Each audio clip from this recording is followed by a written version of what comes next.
আদালতে বেঁধে দেওয়া যে সংখ্যা, সেই সংখ্যার থেকে অতিরিক্ত ভিড়। আরও একটা শর্ত ছিল, সেটা হচ্ছে অবশ্যই রাস্তা ব্লক করা কিন্তু যাবে না। কিন্তু 21শে জুলাইয়ে কালীঘাট শিবির মানে মমতাপন্থী তৃণমূল কংগ্রেসের নেতা নেত্রীরা 21শে জুলাইয়ের যে অনুষ্ঠান করে, তাতে কলকাতা হাইকোর্টের যে নির্দেশ ছিল সেই দুটো নির্দেশ অমান্য করে রাজ্যের তরফ থেকে এই রিপোর্ট দেওয়া হয়েছে।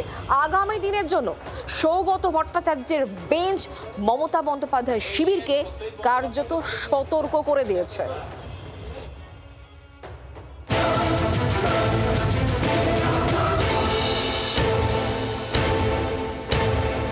কথা ছিল 2500-এর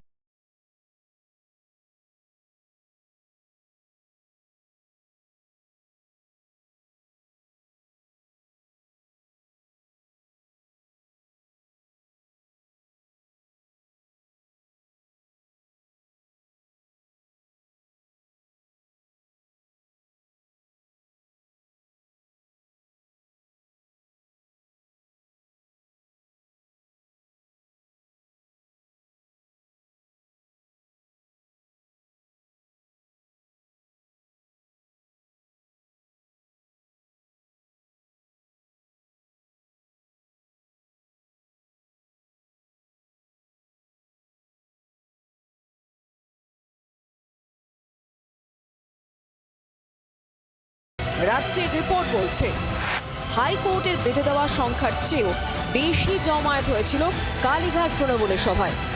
সভার সময় ক্যাথিড্রাল রোডের দুদিকই আটকে গিয়েছিল, ফলে যান নিয়ন্ত্রণে সমস্যায় পড়েছিল পুলিশ।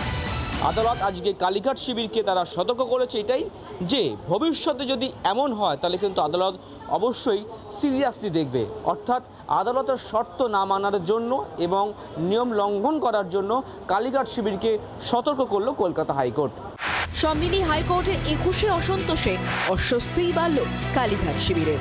ক্যামেরায় রঞ্জিতের সঙ্গে অনুবাংশ নিয়োগের রিপোর্ট, জি 24 ঘন্টা। বাংলার আওয়াজ, বাঙালির আবেগ, জি 24 ঘন্টা।